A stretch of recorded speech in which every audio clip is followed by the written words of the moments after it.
세상을 꿰뚫어보는 통찰력으로 오늘 시장 준비합니다. 전문가 인사이트 구하는 시간인데요.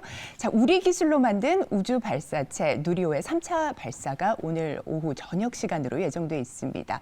자, 현재는 조립동에서 발사대로 이동 완료된 상태인데요. 자, 누리호 3차 발사의 의미와 또 우주 산업 분야 우리 기업들의 경쟁력 살펴보도록 하겠습니다. 박주근 리더스 인덱스 대표 모셨습니다. 어서 오십시오, 대표님. 네, 안녕하세요. 예. 지금 뭐 뉴스들이 굉장히 많이 나오고 있는데 지금 한국형 발사체 누리호 발사 관련된 현황들 업데이트 좀 부탁드리겠습니다. 네, 오늘 저녁 6시 24분 발표 예정이죠. 네. 어제 딱 24시간 전에 어제 아침 7시부터 이제 발사대 이동하기 시작했는데 8시 40분에 이제 발사대 도착해서 뭐 11시 반까지 완전히 고정이 됐는데 소나기가 좀 와가지고 뭐 좀 문제가 있긴 같진 하지만 어쨌든 뭐 어제 한 9시 그래서 한 2시간 지연돼서 최종 완료는 어제 밤 9시쯤 완료된 것 같아요. 지금은 기상 상황 등을 보면서 이제 저녁 6시 24분에 발표 예정인데 그것도 한 2시간 전에 한 번 더 회의를 해서 그 전에 발표할지 않을지를 아마 결정할 것 같습니다. 네, 크게 보면은 이제 우리나라도 우주 강국으로 가기 위한 여러 가지 준비 중에 굉장히 중요한 이정표의 하나다 이렇게 보여지는데 지금 2차 발사 때와는 비교를 해봤을 때 어떤 점이 좀 달라졌는지 어떤 점이 조금 더 준비가 됐는지 이 부분도 여쭤봅니다. 이번 3차 발표는 두 가지 의미가 있습니다. 그러니까 첫 번째는 2차 때까지는 이제 우리 2차에 성공을 했죠. 3차에 성공을 하면 반복 성공을 한다는 의미가 첫 번째가 있어요. 미국 같은 경우도 90년에 위성 로켓 쌓아 올릴 때 1차에 실패하고 2차에 성공하고 3차에 또 실패하고 4차에 성공 이런 식으로 가는 때가 있었거든요. 이게 몇 번은 가봐야 이게 확실히 안정감이 있기 때문에 우선 반복 성공한다는 의미가 가장 크고요. 두 번째는 이제 더 큰 의미는 실제 위성을 쌓아 올린다는 겁니다. 그러니까 2차 때까지는 실제 위성이 아니라 가상 위성을 쌓아 올리는 거거든요. 그래서 이번에는 실제 위성을 한 2-3개 가지고 올라가는데 이제 실제 위성을 보면 이 위성이 만약에 성공하면 명실공히 우리나라가 우주로 화물선을 쌓아 올릴 수 있는 국가가 되는 거죠. 향후에 우리나라가 이 우주 산업에 가장 교두보를 확보할 수 있는 가장 중요한 게 이번에 3차 발사라고 할 수 있습니다. 지금 반복 성공, 발사 성공의 중요성도 말씀을 해주셨고요. 그다음에 실용 위성을 이번에는 탑재를 하기 때문에 그만큼 더 중요한 이정표다라고 말씀을 주셨습니다. 자, 지금 최근에 여러 가지 이슈들로 항공우주 산업에 대한 관심이 굉장히 많습니다. 그중에서도 방산이 있고 우주 항공우주 또 반도체 장비 관련해서 이런 여러 섹터들 중에서 지금 어떤 섹터 특히 주목하고 계십니까? 시장적으로 봤을 때. 우주 산업은 사실은 그 기술의 총화가 다 모여 있는 곳이죠. 그런데 이제 이 투자 접근을 할 때는 실제 어디부터 돌까? 실제 어디부터 실질적으로 돌까인데 일단 이 산업을 우리나라 산업하고 실제 그 외국 산업하고 약간 섞어서 생각을 해야 될 것 같아요. 왜냐하면 우리나라는 지금 누리호 3차를 발사하고 뭐 이렇게 되고 있지만 이건 아직까지는 정부 예산으로 돌아가는 거거든요. 정부 주도로. 정부 돌아가는데 그럼 정부 예산이 얼만큼 있느냐를 봐야 돼요. 정부 예산을 보면 지금 2021년까지 7,300억을 정부가 투자를 했거든요. 2027년까지 1조 5천억으로 늘린다는 계획이 잡혀 있습니다. 사실은 지금 이 위성 발사의 로켓이나 모든 것들은 이 예산 안에서 움직이기 때문에 이 예산의 직접 수혜를 받을 수 있는 종목이 우선 관심이 가겠죠. 하나 에어로스페이스라든지 한국항공우주공학이라든지 뭐 이런 곳이겠죠. LG 넥스원도 마찬가지고. 이제 그 중에 보면 저는 하나 시스템도 좀 눈여볼 것 같아요. 왜냐하면 이게 ADD 국방과학연구소에서 초소형 위성 개발 레이더 검증을 위해서 최근에 계속 지원을 받고 있거든요. 670억, 680억 이렇게 받고 있고 또 LG 넥스원 같은 경우도 이게 이제 그 초소형 위성 체계 관련해서 R&D 자금으로 한 1,000억 가까이 받았거든요. 일단은 우리나라 기업들은 어느 기업이 정부의 지원을 받느냐가 우선 관심의 대상입니다. 두 번째 대상은 초소형 저궤도 위성 산업입니다. 이 저궤도 위성 산업은 왜 중요하냐면은 테슬라가 스페이스X에 쏘올린 가장 중요한 이유가 저궤도 위성인데 저궤도 위성을 장악하면 두 가지 산업을 장악할 수 있습니다. 첫 번째는 UAM 사업. 아, 네, 네. 그러니까 자율주행차의 완벽한 것은 저궤도 위성 사업을 장악해야 플랫폼을 네. 장악할 수 있습니다. 두 번째는 글로벌 통신 산업을 장악할 수 있습니다. 그래서 향후에는 아마 이 저궤도 위성으로 굉장한 경쟁이 붙을 것 같은데 우선 가장 빠른 곳은 스페이스X 같은 곳이니까 국내 그 항공 기술을 우주 기술을 가지고 있는 기업 중에서 스페이스X나 구글 같은데 브릿지를 연결하고 있는 기업들을 우선으로 보는 게 아주 중요합니다.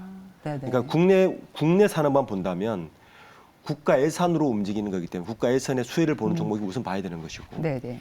우주 산업 전체로 본다면 우선 돈이 되는 것은 이 저궤도 위성을 쏘올리고 준비하고 있고 산업을 활발히 하고 있는 기업에 누가 납품을 하고 있는 가장 중요한 이제 팩트가 되는 거죠. 이제 그런 관점으로 보는 게 또 하나가 있고 마지막 세 번째 테마는 네. 말씀하신 방산입니다. 이 우주 산업은 방산하고 직결되어 있는데요. 지금 미국 같은 경우 그 2024년 회계연도를 보면 방산이 엄청나게 예산이 증액되어 있어요. 네. 중국도 이에 질세라 지금 전년 대비 7% 늘었거든요. 이거와 맞물리면서 우주 산업이 같이 커가고 있는데 이번에 러시아하고 우크라이나 전쟁 때도 보면 이 저궤도 위성 우주 산업이 굉장히 역할을 하고 있다는 게 지금 나타나고 있습니다. 네, 그래서 네. 아마 그것 때문에 많은 국가들이 이 저궤도 위성을 통한 방산 예산을 더 좀 늘리고 있는 것 같아요. 그러니까 이게 아까 저궤도 위성 말씀드렸지만 이게 방산하고도 직결되어 있는 테마라서 이 세 가지의 관전 포인트로 조금 이쪽 우주 산업을 보는 게 지금 당장은 그쪽이 가장 먼저 배치 들어올 것 같다는 예상이 되고 있습니다. 네. 지금 워낙 중요한 이야기들을 또 여러 지금 섹터에 걸쳐서 말씀을 주셨는데요. 다시 한번 어떻게 보면 좀 강조를 드려야 될 것 같아서 가장 먼저 말씀해 주신 부분이 우주 산업입니다. 네. 국가 예산에 직접적인 수혜를 받을 수 그렇죠. 있는 기업들, 예를 들어서 이번에 조립을 한 네. 한화 에어로스페이스라든지 아니면 AIG 넥스원 또 관련 스카이 이렇게 세 종목을 기업을 말씀을 해 주셨고요. 자, 그다음에는 저궤도 위성 네. 관련해서 준비하고 있는 기업들 네. 누가 납품을 하고 있는지도 좀 보자라고 그렇죠. 말씀을 예. 주셨습니다. UAM 사업 그리고 글로벌 통신 사업에 있어서도 뭔가 가능성들이 있다고 그럼요. 말씀을 주셨고요. 네. 세 번째는 이제 방산을 얘기를 해주셨는데요. 자, 그러면 지금 저궤도 위성 관련해서는 지금 어떻게 보십니까? 지금 말씀을 뭐 이렇게 몇 가지 지금 뭐 주요한 포인트들은 짚어주셨는데요. 네. 좀 조금 더 자세하게 어떻게 종목단에서 기업에서 조금 그렇죠. 말씀을 해주시면 좋을 것 같아요. 실제 그 지금 저궤도 위성을 굉장히 열심히 개발하고 있는 기업으로는 스페이스X하고 네네. 여기 원웹하고 그렇죠. 그다음에 네. 아마존 이 세 개 정도가 네. 대표적이거든요. 여기에 지금 실제 납품을 하고 있고 계약 형성되어 있는 곳이 기업이 몇 곳이 있습니다. 이미 주가가 조금 움직이고 있는 곳도 있고. 네. 근데 이 기업들이 계속 R&D 투자를 하다 보니까 대표적인 회사가 이제 인텔리안테크 같은 기업인데 이미 상반기에 1분기에 부족해서 천억 유상증을 했어요. 네네. 근데 올해는 이제 이게 실질적으로 매출 영업이익으로 연결될까가 관전 포인트이긴 한데 네. 어쨌든 이 기업은 유상증자를 한 이유도 스페이스X에 이미 납품을 계약을 했기 때문입니다. 그러니까 그래서 유상증자를 한 것이고 네. 만약에 이게 순조롭게 된다면 매출 영업이익으로 연결될 것 같아서 이런 기업들은 어쨌든 지금 당장에 우주 산업 관련해서 당장에 움직이고 있는 기업들을 우선 보는 게 중요한 것 같고 그리고 이제 저궤도 위성이다 보니까 위성통신 항공전자 관련 전문 업체도 눈여겨볼 만합니다. 예를 들어서 뭐 제노코 같은 기업들이죠. 네네. 이런 보면은 이 핵심 부품 현재는 방위 사업에 넣고 있지만 이 방위 산업에 이 기반을 둬서 이걸 가지고 스페이스X 이런 쪽에 위성통신으로 납품을 하고 있거든요. 이런 기업들도 네. 당장에 그 저궤도 위성 쪽에 눈여겨볼 수 있는 기업이다. 그리고 또 저궤도 위성이 되게 중요한 건 아마 누리호 3차가 이번에 성공을 하면 누리호 4차는 2025년에 하는데 네. 우리나라도 이 대열의 그 경쟁이 뒤지지 않기 위해서 저궤도 위성 사업에 굉장히 드라이브를 그렇게 분명합니다. 네네. 왜냐하면 그 많은 플랫폼 미국에 다 줄 수는 없지 않습니까?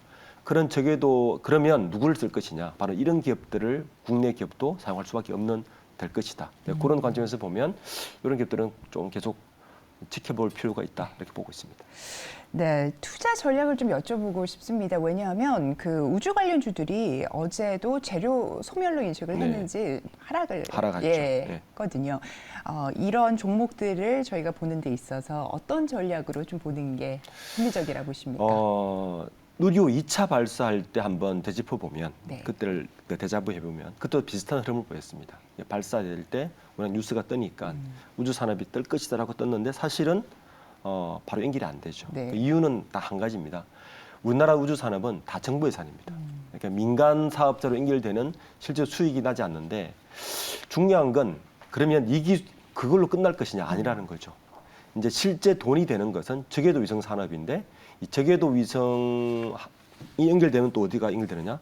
방산으로 바로 연결됩니다. 네. 그러니까 이 두 개가 사실 돈이 되거든요. 네네. 그러니까 이 두 개의 기술을 가진 기업을 주목해서 볼 수 있다. 네. 이게 중요한 포인트 같습니다. 네, 오늘 이렇게 우주 산업에 대해서 중요한 핵심 이슈들 짚어주신 박주근 리더스 인덱스 대표님 대단히 감사합니다. 네, 감사합니다.